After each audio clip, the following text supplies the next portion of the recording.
Hello, Springlocks. You know them, you love them.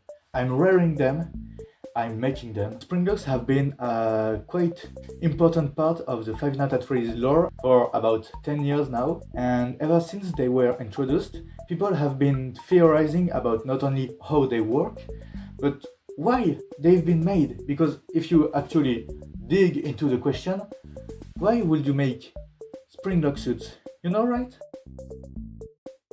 We all believe that we've got it right. It's been 10 years. We know that Springlock suits are made in universe to function both as animatronics and suits, and in a more meta way as a plot device to turn people into animatronics, to turn William Afton into Springtrap, to turn the bite victim into just a dead guy, to turn Lucas from Tales from the Pizzaplex into a cheaper version of Springtrap, etc, etc.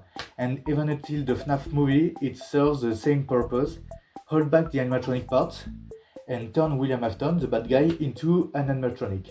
Okay, right, that's it? We know everything about Springlock suit? Well, no, I don't think so. In fact, I think that there is a secret use to Springlock suit that nobody thought of in 10 years.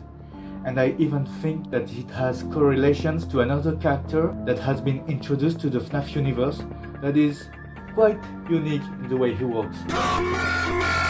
Not only that, I think that with Springlock suits and that other character, Scott Cawthon accidentally made the two best animatronic concepts that ever have been made. So, slices, put on your aprons and let's bake ourselves a theory. Wait, no, I'm not meant to say that. Springlocks, put on your costumes and let's Springlock a theory.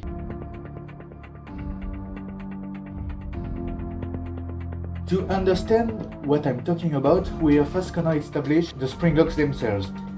If you want to know how Springlock works, I already have 2 videos on the subject: my Springlock analysis and the FNAF movie Springlocks explained video, which are both videos that you can find right now on my channel. But to recap quickly, basically a Springlock is a device that when you crank it, it pulls back animatronic parts from an animatronic to the side of the suit. Basically, it opens and lets a space so that a person can safely wear the suit. That's how a Springlock suit is meant to work. But for this theory, I'm gonna use another type of Springlock suit that I theorized about in my Springlock analysis video, which is based on a line from the Silver Eyes novel and an image from the graphic novel, which is basically what I call the Springsuit. So for that Springsuit, it works quite differently. It's a suit filled with Springlocks that hook on and off another skeleton. For the Springsuit, basically, there's 3 layers: the endoskeleton, or the mechanical mainframe, the exoskeleton, featuring, of course, the Springlocks, and the suit. This is basically what I'm wearing. This is the exoskeleton inside and the suit. There's no endoskeleton inside. And basically, the Springlocks act like hooks, which firmly grab the endoskeleton, and when they are released, you can just put on the suit safely. Basically, the way this kind of hypothetical spring suit would work is that you've got your Springlock endoskeleton right here. So this is just a base endoskeleton, nothing too special. Then you've got your mask. You put the mask onto the endoskeleton, like this, and then you would release the Springlocks. It doesn't feature any Springlocks yet because it's still early into production, but basically, yeah, you just release the Springlocks and it will grab the endoskeleton firmly, making sure that when the endoskeleton moves, the head moves with it. Now that we've got it explained, for this theory I'm gonna use the hypothetical Springsuit technology. For this theory, I'm gonna ask you to use your imagination. You're hanging out today in Freddy Fazbear's Pizzeria. On the stage, there is a yellow bunny and a yellow bear. And they're performing, they're singing songs, they are dancing, but then they stop singing, the curtain closes, and 5 minutes later, they emerge from the curtain and they come out of stage and they start talking to customers, delivering pizza, etc. This is the base use of a Springlock suit. When the curtain closed, the employees came onto the stage and wore the suit to come down from the stage and entertain patrons. When the curtain reopens, Fredbear and Spring Bunny are still in the dining room, and in their place on stage there's a fox and a chicken. What? They changed character? Well, no, that's the secret use I've been talking about. I believe that with this type of Springlock suit, you can add a dimension to the entertainment. You can interchange suits. Crazy, right? And it's not something groundbreaking until you actually start thinking about it. Just think back to the 70s or 80s and to how animatronic shows have been depicted not only in this real life setting but also in Five Nights at Freddy's. In FNAF and in Chuck E. Cheese and at Chowbiz Pizza, you've got a stage with static characters. They don't work off stage. There's employees wearing costumes, but they're inaccurate costumes because you can still see the animatronic on the stage.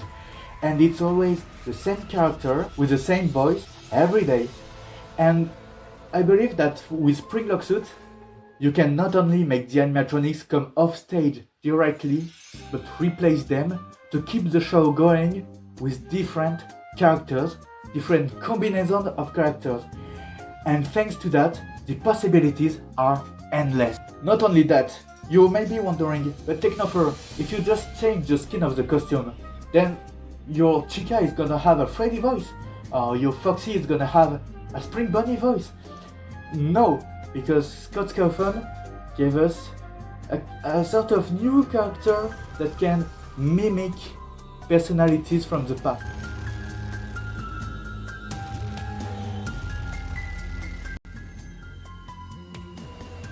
The Mimic is a brand new antagonist in the Five Nights at Freddy's universe, who is an endoskeleton whose ability is to mimic the things that it sees, the routines, the showtime performances that it sees, and to contract its limbs to fit inside any mascot costume.